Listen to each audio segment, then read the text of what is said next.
Chicos, buenas tardes. Ayer estábamos platicando sobre los principios farmacocinéticos que vamos a estar revisando hoy. Y pues recordábamos que farmacocinética comprende 5 mecanismos que van a afectar a los fármacos que ingresan. Son los procesos de liberación, absorción, distribución, metabolización y excreción. En ese orden vamos a ir afectando a los fármacos que lleguen a nuestros oídos para que cumplan su función y finalmente pues ser eliminados de nuestro organismo, ya que son pues ajenas.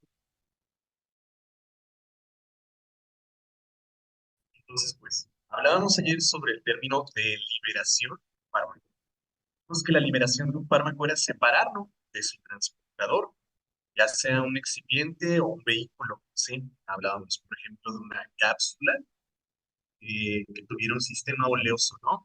Entonces, esa cápsula de grenetina, que es comúnmente formada por una especie de gelatina, en el estómago va a empezar a degradarse, ¿sí? Va a empezar a disolverse y va a liberar el aditivo que contiene el fármaco. Entonces, del aditivo se tendrá que separar el fármaco y podrá ya pasar a otra parte de nuestro organismo para ser absorbido. Entonces, pues, ese es el proceso de liberación. Básicamente, sacar a nuestro fármaco de sacar al principio activo de ese tránsito. Y pues hablábamos de absorción, que de manera general, pues era el paso de ese fármaco administrado por cualquier vía al. Entonces vimos que uno de los factores que iban a modificar la velocidad de absorción de un fármaco, pues era la vía de administración. Entonces hay que tomar muy en cuenta qué vía de administración tenemos que utilizar en qué tipos de pacientes, cuáles son las condiciones a las que se van a someter los pacientes a los que daremos algún fármaco por alguna administración. Entonces, pues ayer platicábamos también que estas vías de administración podían ser de dos tipos, vías enterales y vías parenterales. Vías enterales que implicaban el paso del fármaco por alguna parte del tracto entérico. Sí, ahí el tracto enteral. Y bueno, ¿cuáles son estas partes del tracto entérico? Pues ya saben, la cavidad oral, el esófago, el estómago, los intestinos. ¿Sí? Entonces, pues va a haber por ahí algunas vías de administración que involucran estas partes. ¿Sale? Entonces, en un momento vamos a ir platicando de todo eso. Y bueno, pues vamos a empezar con la que está más ampliamente distribuida, que es la vía oral. Entonces, mucha atención aquí, chicos, porque ayer me planteaban una duda sobre estas vías de administración que vamos a tratar de resolver hoy. ¿Sale? Entonces, atentos a la clase. Bueno, entonces, la vía oral, si es la más ampliamente distribuida en el contexto de farmacología, ¿sí? Entonces, pues esta vía oral va a consistir en simplemente y de glutiro, ¿sí? Entonces, pues bueno, va a tener, ya saben, chicos, sus ventajas. La finalidad de que un fármaco ingrese por la vía oral será pues llegar al estómago para que el excipiente o el vehículo sea degradado, liberar al fármaco, pase al intestino delgado y bueno, que se pueda absorber. ¿Sí? Va a ser la función de la vía oral. Esta vía va a tener por ahí muchas ventajas. Estar consciente de todo eso. Entonces, la vía oral, pues aquí lo tenemos, es una vía muy conveniente para el paciente. Les digo, simplemente va a implicar colocar el fármaco en la cavidad oral, deglutir y se acaba. Ya el resto lo hará nuestro. Va a ser una vía de administración, pues como tenemos aquí, fácil y cómoda, porque pues no implica ningún método invasivo, no implica el uso de ningún instrumento ni nada más. Si acaso un alimento o un líquido para favorecer la deglución, pero más allá de eso, pues no es necesario. Será una vía de administración pues muy segura y muy práctica. Segura porque pues en el caso, el fármaco puede ser extraído por algún método físico. ¿Sí? Quiero decir, algún instrumento como una cucharilla o algún tipo de sonda, o pues en el caso de un infante, pues incluso las manos. Entonces es fácil y perdón, es segura y es práctica. A eso no me refiero. Práctica, pues repito, no requiere de ningún instrumento adicional, simplemente el fármaco y tal vez un líquido para favorecer la devolución. Será un método muy económico porque pues el principio activo debe estar pues disperso simplemente en un medio sólido que será pues un polvo de un excitante inerte. Entonces, pues, es una gran ventaja. Los fármacos que se administran por la vía oral son de manufactura muy... Y bueno, como decíamos, si hay una equivocación en el fármaco, se puede extraer, ¿no? Podemos retirar ese fármaco del tracto entérico de nuestros pacientes. Y ustedes podrían decir, ¿cómo se va a equivocar alguien de fármaco con un paciente? Créanme que es algo más común de lo que es. En la clínica se ve más veces de las que nos gustaría. Entonces, pues, sí hay que estar al tanto de que puede ocurrir la equivocación y que será necesario, pues, extraer el fármaco. Entonces, por la vía oral es posible, ¿sí? Es posible y se pueden extraer, ya sea, decíamos, por métodos físicos, usando un instrumento o por medio de un lavado gástrico, introduciendo una sonda y extrayendo el contenido. ¿Sale? Entonces, pues, tiene sus ventajas. Ahora, desventajas, pues también tendrá. Entonces, hay algunos medicamentos que provocan irritación de la mucosa, ¿sí? Fíjense que aquí tenemos gástrica, pero vamos a ampliar un poco más porque no solamente es gástrica. Puede ocurrir una irritación gástrica o una irritación intestinal, ¿sí? E incluso esofágica. Sí, vamos a ponerle por aquí, ¿de acuerdo? Entonces, no solamente gástrica. Yo creo que ustedes están al tanto de que el término gástrico hace referencia a qué, chicos. ¿Gástrico a qué nos refiere?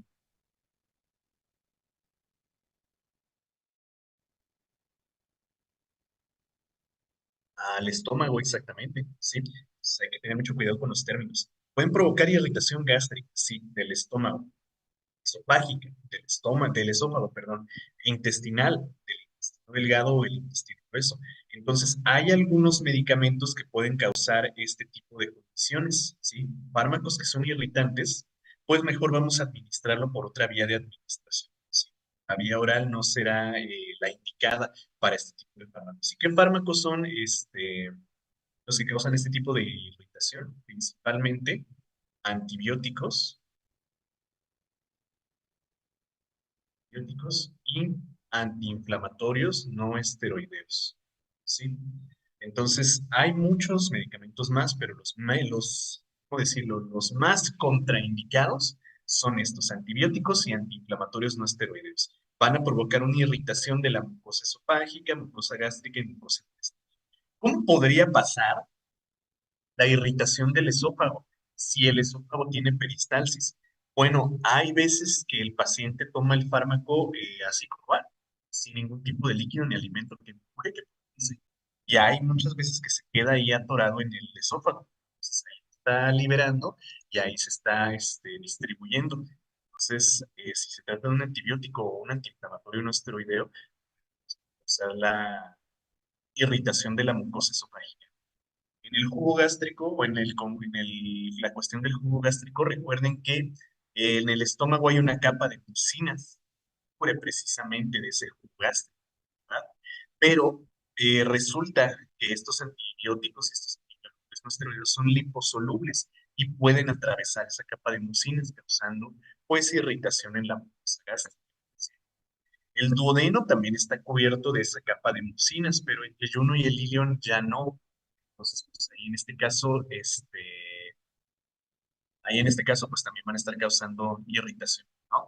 Entonces, si sabemos que el paciente tiene antecedentes, por ejemplo, de gastritis, de úlcera gástrica, de úlcera abdominal, de úlcera esofágica o de úlcera, en alguna otra porción, pues del intestino delgado, la vía oral, perdón, del tracto digestivo, la vía oral la vamos a utilizar, ¿sí? Si sabemos que el paciente tiene antecedentes, de algún proceso irritativo, proceso inflamatorio, proceso ulceroso, la vía oral no se va a utilizar. ¿Sí? Y hablando de esta cuestión de las úlceras, ayer me preguntaban por una vía de administración que no se debía utilizar en el caso de un paciente con colitis ulcerosa. Entonces, primero que nada, ¿qué es eso de colitis? La colitis es una inflamación del colon, ¿sí? Del colon. Eh, obviamente, pues por úlceras, ¿no? Úlceras que se forman en la mucosa.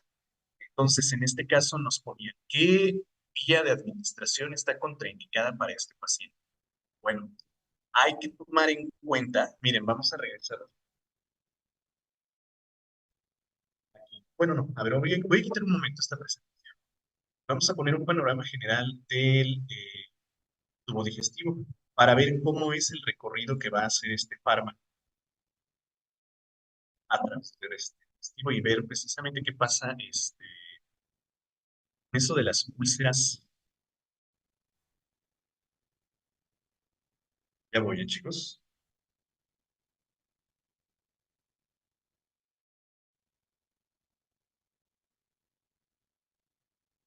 A ver, entonces, muchachos, tenemos aquí, como les decía, un panorama general de digestivo. Entonces, fíjense dónde inicia el tubo digestivo, en la cavidad oral, ¿no?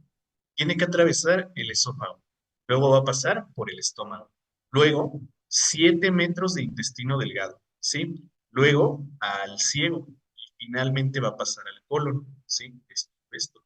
Colon ascendente, colon transverso y colon descendente, colon sí. ¿Sale? Entonces, chicos, para este punto, cuando el fármaco ha llegado al colon, pues en realidad el fármaco ya ha sido metabolizado, porque recuerden que a su paso, perdón, por el tubo digestivo, el fármaco va a llegar por un sistema de drenaje venoso al hígado y va a ocurrir una primera metabolización. Luego se va a absorber en el intestino delgado, ¿sí? Se absorbe en el intestino delgado. Eh, y ya lo que nos va a quedar para que pase al colon pues, será en los metabolitos, ¿sí? Es decir, pues la forma ya inactiva del fármaco.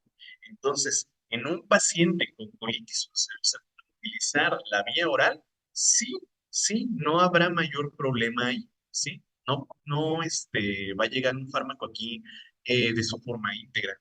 Va a llegar tal vez ya un metabolito y nada más. Después de haber sido metabolizado por el hígado, después de que se haya absorbido en el intestino delgado y hasta su paso por el colon, es muy poco probable que llegue íntegro al fármaco. Entonces, que llegue íntegro, perdón, el fármaco, el colon. Entonces, ¿se puede utilizar la vía oral en un paciente con colitis ulcerosa? Sí. Luego venía por ahí vía tópica. Pues esa no tiene nada que ver, ¿sí? La vía tópica no tiene nada que ver. Entonces, pues, ¿se puede utilizar la vía tópica para un paciente con colitis ulcerosa? Sí, se puede. Ahorita vamos a ver por qué. Y la vía rectal, bueno, a ver, fíjense, ¿dónde está el recto? Es este órgano, ¿verdad? Este. Está justo después del colon. Entonces, en un momento veremos que la vía rectal tiene una acción local y esa acción local sí puede afectar esas úlceras, esos colon. Entonces, ¿cuál es la vía de administración de un paciente con colitis ulcerosa? La vía rectal, ¿sale? Vía rectal no la tenemos que utilizar. Pues ahí está. Entonces, vamos a cambiar de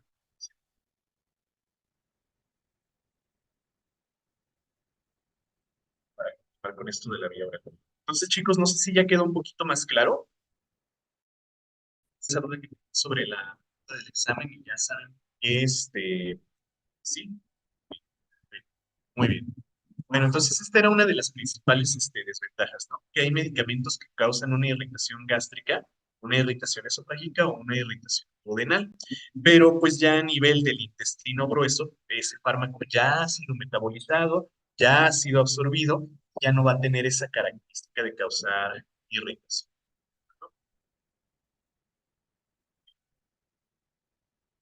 algunos medicamentos son destruidos por los jugos digestivos. Pues es lo que platicábamos ayer, ¿no? De hecho, miren, de hecho, vamos a recordar algo. Quiero que ¿se acuerdan del término biodisponibilidad?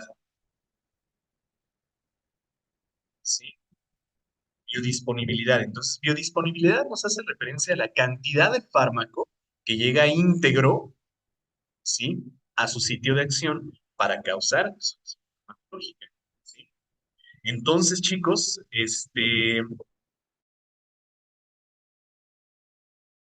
la literatura nos describe que la biodisponibilidad es de alrededor de un 75%, ¿sí? Por dos cuestiones, ¿sí? Primero, la inactivación hepática de la que hablábamos ayer, ¿sí? El llamado efecto de primer paso, ¿sí? Por el llamado efecto de primer paso puede disminuirse la biodisponibilidad. Y dos, por la degradación gástrica. Entonces, chicos, ustedes saben que en el estómago se produce una sustancia rica en enzimas digestivas y con una base en ácido clorhídrico, ¿sí? Entonces, estas sustancias, ácido clorhídrico, enzimas digestivas, pueden degradar, pues sí, al excipiente, ¿verdad? Pueden degradar al excipiente y liberar al fármaco al principio activo, pero también pueden degradar al propio principio activo, ¿sí? También pueden romper a las moléculas que van a cumplir la acción farmacológica. Entonces, estos dos factores reducen en un 25%, a veces hasta más, la biodisponibilidad de este fármaco. Entonces, también hay que tomarlo en cuenta. Si se trata de una condición que requiere de cantidades exactas de principio activo, piensen por ejemplo, en una quimioterapia o en una terapia de supresión inmunológica, pues sí quiero que los 100 miligramos que se administran sean los 100 miligramos que llegan a su sitio de acción, ¿sí? Entonces, la vía oral, chicos, va a representar una disminución de un 25%, ¿sí? En la biodisponibilidad del fármaco. ¿Por qué? Porque algunos medicamentos pues, van a ser degradados por el propio jugo digestivo. Además, pues, recuerden esto del efecto de primer paso hepático, ¿sí? Y es precisamente el siguiente punto. Ocurre una inactivación a nivel hepático, ¿sí? Recuerden que hay un sistema porta que lleva al principio activo al hígado antes de que pase la circulación sistémica. Entonces también ahí va a haber una metabolización previa y una inactivación del fármaco. Entonces, hay que eso. La vía oral ofrece una biodisponibilidad de un máximo. Bueno, luego, algunos medicamentos no son bien absorbidos en el tracto digestivo. Recuerden que la absorción ocurre en el intestino delgado. Puede ocurrir absorción duodenal, sí, pero no es la especialidad, ¿verdad? Pues, donde se absorben más eficientemente los fármacos es en el. Entonces, el yeyuno ya saben que representa una superficie amplia de absorción, además de células especializadas para esta función. Entonces, si el fármaco, perfecto, se va a absorber en el intestino delgado, pero si el fármaco es hidrosoluble, se va a absorber hasta el intestino grueso. Y como dijimos hace un momento, a su llegada al intestino grueso, ese fármaco ya ha sido inactivado, ya está en forma de un metabolito y ya no va a cumplir su acción farmacológica. Entonces, pues, hay que tener mucho cuidado con la cuestión de que el fármaco sea hidrosoluble o liposoluble. ¿Qué fármacos no son bien absorbidos en el tracto digestivo? Los, ¿sí? Y bueno, pues también hay que considerar que si queremos una acción inmediata de este fármaco, de este principio activo, paciente que está en un shock anafiláctico, ¿no? Y quiero que el fármaco actúe ya, no voy a utilizar la vía oral. ¿Por qué? Pues piensen en todo el proceso que tiene que ocurrir para que se absorba el fármaco y se distribuya. Tiene que ingresarse a la cavidad oral, se tiene que deglutir, tiene que atravesar el esófago, se tiene que degradar en el estómago, tiene que pasar al intestino delgado. Entonces, dependiendo del fármaco y dependiendo de las condiciones del paciente, pues este proceso puede tardar hasta una hora. Si quiero acciones inmediatas, la vía de administración oral no es idónea en estos casos, ¿sí? Y bueno, por último, como decíamos, las condiciones del paciente también van a tener un gran impacto. Si yo tengo un paciente que tiene un trastorno de regurgitación, pues está vomitando constantemente, ya sea por una intoxicación o por una infección o reacciones involuntarias del estómago, la vía oral no será indicada. ¿Por qué? Pues porque en cuanto llegue al estómago el fármaco, va a ocurrir el vaciado gástrico y en ese proceso de vaciado gástrico se va a eliminar el fármaco, pues no va a tener ninguna acción, ¿sí? Entonces, bueno, pacientes con trastornos de regurgitación. Ahora, en pacientes que están inconscientes, pues menos, porque recuerden que la deglución es un movimiento voluntario, ¿sí? Entonces, un paciente que no está consciente no va a poder deglutir y si le pongo ahí un fármaco en la cavidad oral, no va a poder empujar, no va a poder propulsar y puede ocurrir incluso hasta la broncoaspiración de ese fármaco, ¿sí? Digo, el movimiento de deglución es voluntario, ¿sí? Si el paciente está consciente y yo le pongo algo en la cavidad oral, puede ser que como la epiglotis no está funcionando, en vez de irse hacia el esófago, se vaya a la vía respiratoria y obstruya los bronquiolos y pueda ocurrir por ahí un shock respiratorio. Entonces, tiene sus ventajas, sí, pero también hay muchas desventajas que tomar en cuenta. Así que la vía de administración oral es la más utilizada por ser conveniente, por ser fácil, por ser práctica y económica, pero también tiene sus ventajas, sus desventajas, perdón, que debemos conocer. Sí, bueno, a ver, ¿cómo cuánto tarda el organismo en absorber los alimentos? Pues depende, chicos, depende de cuáles sean las condiciones. Como les digo, no va a ser lo mismo un paciente que ha tenido una dieta adecuada durante todo su día a un paciente con inanición. Si un paciente con inanición que ha estado pues en un periodo prolongado de inanición va a tener una absorción retrasada, va a tardar pues más en absorber sus nutrientes. Y un paciente que se ha alimentado correctamente durante todo el día, pues tiene el proceso activado, por así decirlo, está pues en funcionamiento y la va a ser adecuada. Entonces, en promedio, desde que un alimento atraviesa la cavidad oral y pasa al digestivo, unos 30 minutos, ¿sí? Pero les digo, depende mucho de la cantidad de alimentos. Entonces, no hay una cantidad exacta. Hepático es hígado. Uy, no puede ser posible que me estés preguntando esto a estas alturas del curso. No puede ser posible, pero sí, hepático hace referencia a hígado. Te mando un zape hasta allá donde estás. También hay personas que no saben pasarse las pastillas. No que no sepan, ¿eh? No que no sepan. A ver, esperen.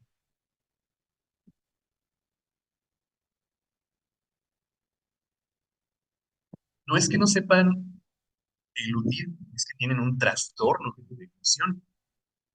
Hay personas cuyos músculos faringeos son menos potentes que otros, cuyos músculos glosos e hipoglossos son menos potentes o responden con menos eficacia que otros. Entonces, no es que no sepan deglutir, es que tienen un trastorno de la deglución. Tal vez recuerden, ¿no? Que les platiqué de una técnica, porque luego piensan, pues para pasar más fácil, ¿no? Pues voy a voltear hacia arriba y así se va a ir hacia el esófago. No, recuerden que el bolo alimenticio, o en este caso el fármaco, no pasa al, al esófago por gravedad, ¿sí? Si yo volteo hacia arriba, no voy a hacer que el fármaco caiga, ¿no? De hecho, la técnica adecuada aquí es voltear la cabeza hacia abajo. Echar la cabeza ligeramente hacia abajo, casi casi que la barbilla toque el pecho, ¿sí? Para que se abra lo más que se pueda la faringe. Y entonces sale. No, no es que no sepan definir, es que tienen trastornos de la depresión. Trastornos de la depresión. Es verdad que la inyección es igual que las, supongo que dije que quisiste decir son iguales. No, bueno, si te refieres al tiempo de acción, más o menos, pero no. Ahorita vamos a ir viendo todas, ¿eh? Apenas vamos en la primera. vamos en la vía oral, entonces, tranquilos, tranquilos. También cuando hay diarrea es contraindicada. Fíjate que no, en realidad no es contraindicada porque la diarrea no va a estar afectando tanto al intestino delgado y al estómago, sino al colon, sobre todo, y al recto. Entonces, va a ser un vaciado intestinal, pero a nivel del intestino. Entonces, no hay una contraindicación cuando hay un proceso diarreico. Entonces, se puede utilizar. Bueno, pues ahí está, chicos. La vía oral, sus ventajas y sus... Ya vimos cuándo sí la podemos utilizar y cuándo está indicada. Vamos con la siguiente. También implica la vía oral, pero pues aquí hay otra cuestión que es, claro, la vía sublingual. Pues como lo dice su nombre, ¿cómo es esto? Debajo de la lengua. ¿Sí? Entonces, chicos, la cuestión o la ventaja de que el fármaco sea administrado debajo de la lengua es que la mucosa oral tiene una importante, una profusa irrigación arterial, ¿sí? Una profusa irrigación. Entonces, la ventaja de la vía sublingual es, uno, que no habrá efecto de primer paso, ¿sí? Porque no va a llegar a la circulación venosa y no va a pasar por el hígado, ¿sí? Dos, que la absorción será rapidísima, porque les digo, la mucosa oral es muy irrigada, entonces el fármaco llegará directamente a la circulación sistémica sin antes tener que pasar a la circulación menor, ¿sí? A la circulación venosa, perdón. Entonces, pues son sus ventajas.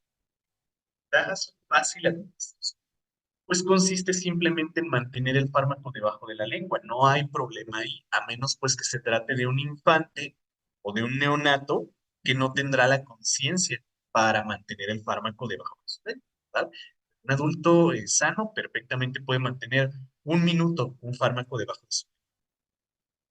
Alta velocidad de absorción, pues decíamos, debajo de la lengua hay una profusa irrigación arterial que va a llegar directamente a la circulación sistémica sin tener que pasar por el hígado, ¿sí? Y pues una alta biodisponibilidad. ¿Por qué? Pues porque no va a pasar por un órgano metabólicamente activo y no va a sufrir pues el efecto del primer paso, ¿sí? Por consiguiente, entonces, su acción será casi inmediata. Va a tener un efecto muy rápido. ¿Por qué? Pues porque no tiene que pasar por el estómago, por el intestino, por las venas, por el hígado y hasta las arterias. Llega directamente a una arteria y entonces va a hacer un efecto pues casi inmediato, muy rápido. Y bueno, pues parece que es la vía de administración perfecta, ¿no? Porque es cómoda, es fácil, es rápida, se absorbe en su totalidad, pero sí tiene por ahí sus desventajas. Entonces, su principal desventaja es la reducida superficie de absorción que tiene la mucosa sublingual. Entonces, debajo de la lengua tenemos apenas algunos centímetros cuadrados, ¿sí? Apenas unos centímetros de absorción. Mientras que, por ejemplo, en el intestino delgado, pues imagínense, tenemos 7 metros de intestino, ¿cómo es la superficie absorción ahí? Entonces, la principal desventaja de la vía sublingual es que podemos administrar solo pequeñas cantidades de fármaco, ¿sí? Solo pequeñas cantidades de fármaco porque más ya no se va a poder absorber. Puedo poner yo por ahí unos 100 miligramos, pero no se pueden absorber. Así que esa es su principal. La desventaja es que, sobre todo en los pacientes hospitalizados, ¿no? Un paciente hospitalizado no suele tener una adecuada higiene bucal, ¿sí? Entonces, en este caso habrá desarrollo bacteriano y esas bacterias pueden modificar el pH oral. Ese pH, pues ya saben, chicos, puede modificar la estructura del fármaco, ¿sí? E inactivarlo.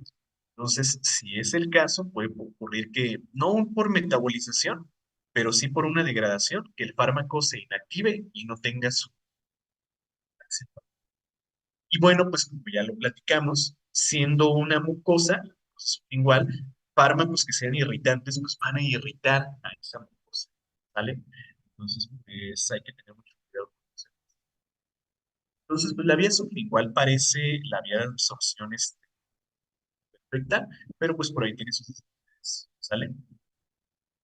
La vía sublingual es la forma más rápida de absorción debido a su inervación y irrigación. irrigación. Sí, podríamos decir que sí,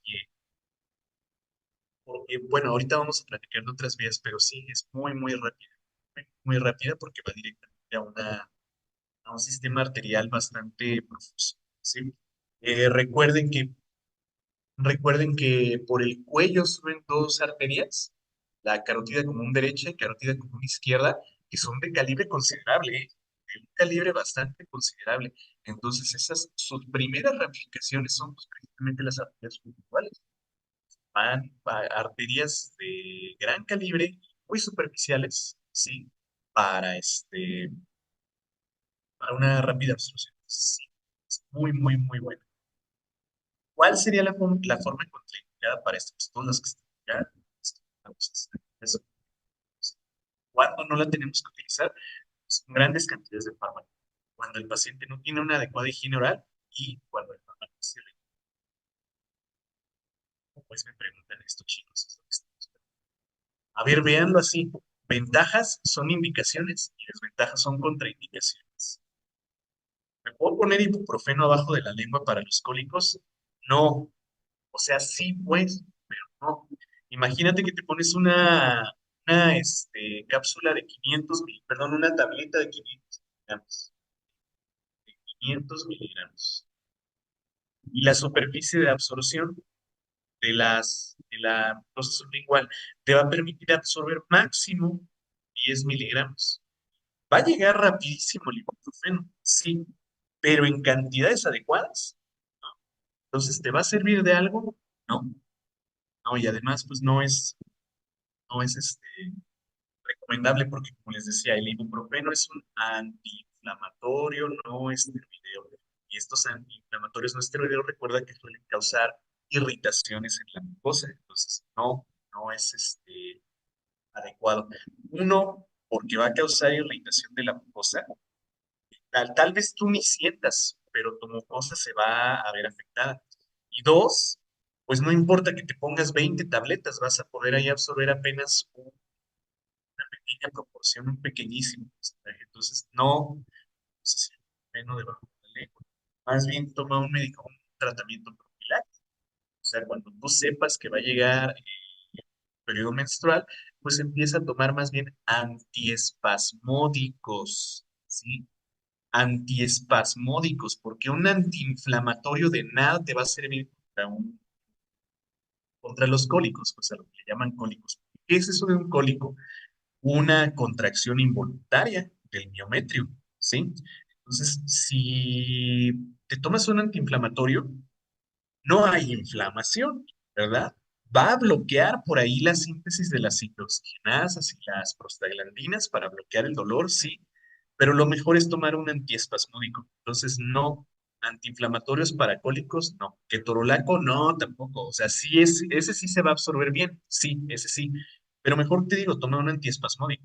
Más que un antiinflamatorio o un analgésico, mejor un antiespasmódico, ¿sí? Y así detienes desde el inicio la causa. A ver, hay contraindicaciones para la... ¿Qué pues les acabo de decir? Sí, son estas son las contraindicaciones. Bueno, por la intravenosa sería más rápida porque entra directamente de la circulación.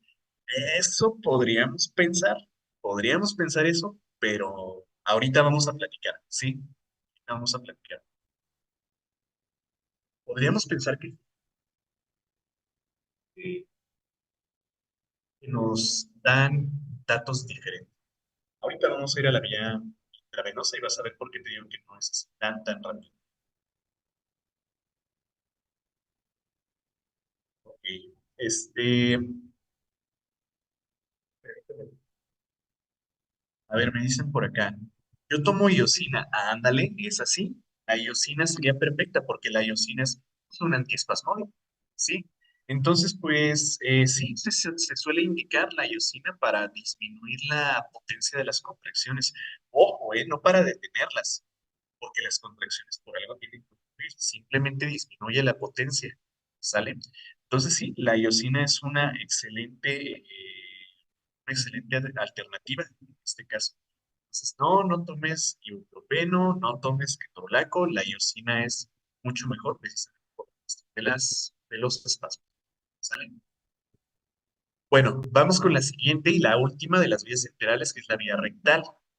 La vía rectal, pues fíjense, esta es una alternativa, ¿sí? Una alternativa, no es como que la primera de elección, salvo algunos casos, ¿sí? ¿Cuándo la vamos a utilizar? Cuando la vía oral no es viable, cuando no podemos utilizar pues la vía oral, ¿sí?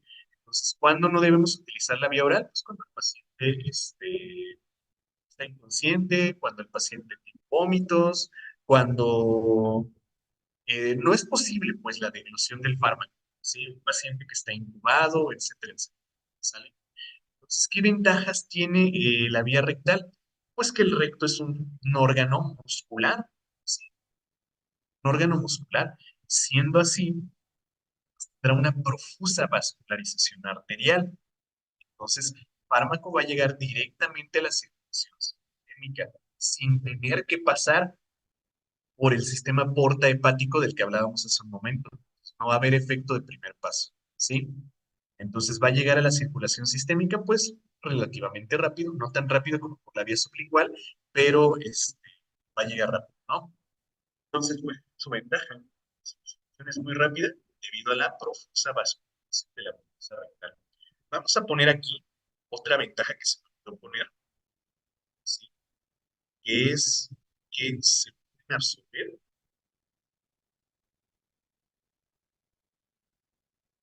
grandes cantidades de fármaco.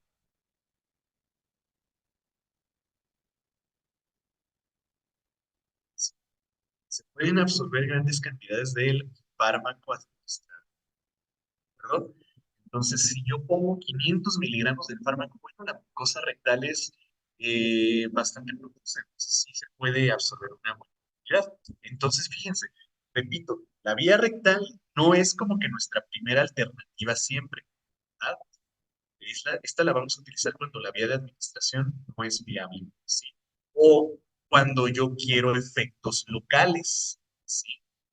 Cuando queremos efectos locales. ¿Qué es eso de efecto local? Eso de un efecto local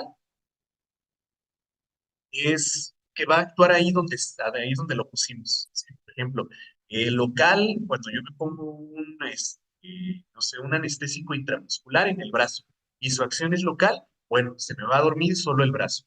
Cuando yo me pongo un anestésico de acción local en un dedo, se va a dormir solo el dedo. ¿Me explico? Entonces, la vía rectal también tiene la ventaja de que su acción es local, ¿sí? Tiene una acción localizada. Yo quiero que se afecte, por ejemplo, en el caso de los hombres, la próstata, en el caso de los hombres, la vesícula seminal, el útero en el caso de las mujeres, la vejiga en ambos casos, bueno, pues se puede utilizar la vía rectal. Y claro que habrá siempre otras alternativas, ¿no? ¿Por qué hago tanto énfasis en que esta es solamente una alternativa, que no es la de primera elección? Pues porque tiene más desventajas que ventajas. Entonces, miren, primero, suele ser una vía de administración incómoda para el paciente, ¿no? Yo creo que ahí no hay explicación que dar, ¿verdad? Es incómodo para un paciente que le administren un fármaco por la vía rectal, siempre lo será, ¿verdad? Entonces, es muy incómodo, esa es su principal característica. Ahora, otra desventaja es que va a causar irritación local, ¿sí? Porque como dijimos, tiene efectos localizados, ¿verdad? Una vez que se absorbe, su acción va a ser localizada a nivel del recto, del colon, de los órganos pues que tengan relación con el recto.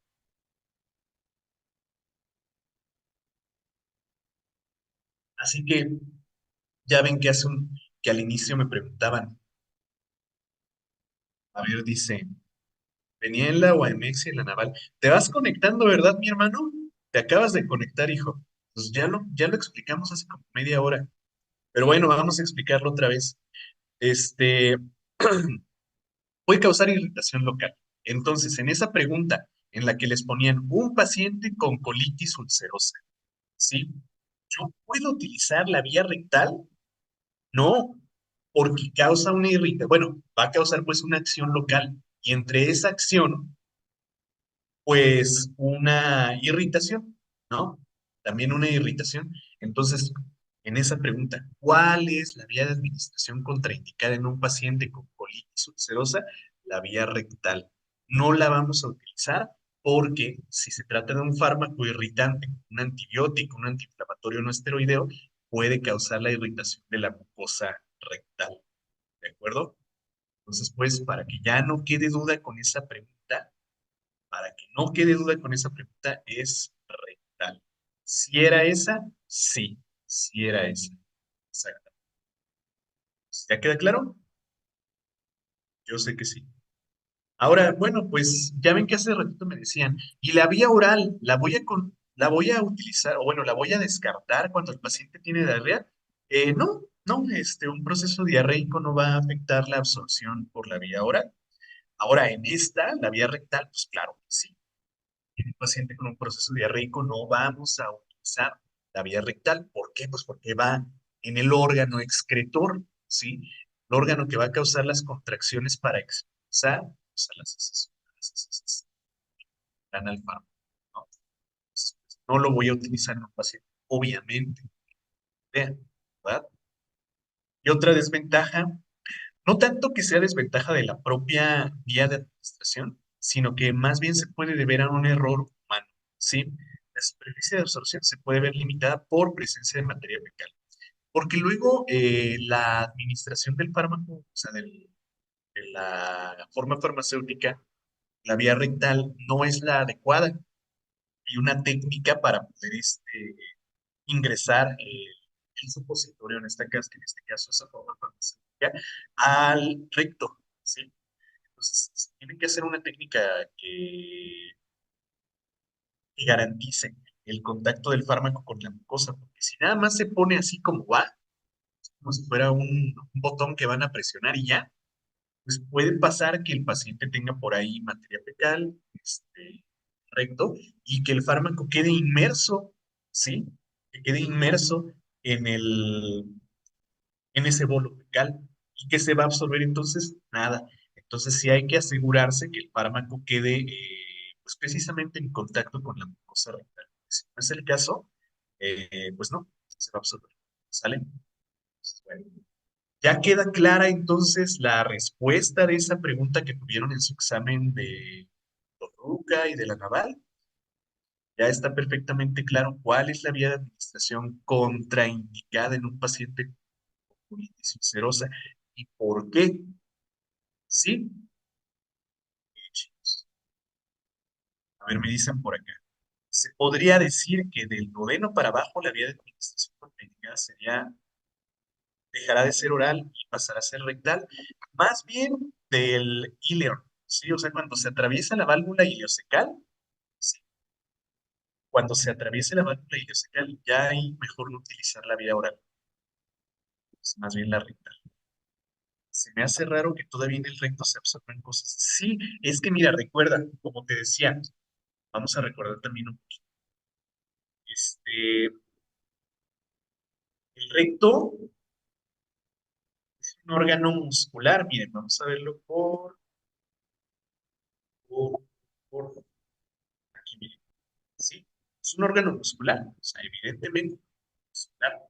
Ustedes saben que el músculo es muy vascularizado. Entonces, sí, podríamos decir, ¿cómo se va a absorber si no hay enterocitos absorbidos? Si no hay células cilíndricas con necesidades. Bueno, pues resulta que aunque no las haya, hay una profusa, importante irrigación arterial aquí a nivel del recto. Entonces, pues bueno, al ser un órgano muscular, pues también va a permitir esa absorción rápida. No, no es necesario que sea en el intestino delgado la absorción. Recuerden que tiene que ser, perdón, que puede ser en cualquier parte del tubo digestivo. ¿Sale? Y pasando a vasos linfáticos también, o a vasos sanguíneos, ya sea arterias o venas. Ya, los tres, están preparados. Bueno, chicos, pues vamos a dejarle ya por hoy hasta aquí. Ahí quedaron las vías enterales nada más. Nos falta mañana ver las vías parenterales, ¿sí? Pues mañana continuamos con las parenterales para continuar con la distribución del fármaco y la metabolización de ese fármaco. ¿De acuerdo? Si no hay más dudas ni preguntas, mi parte sería todo el día de hoy. Bueno, por ahora, y nos vemos en la noche, chicos. Tenemos clase. Adiós, muchachos.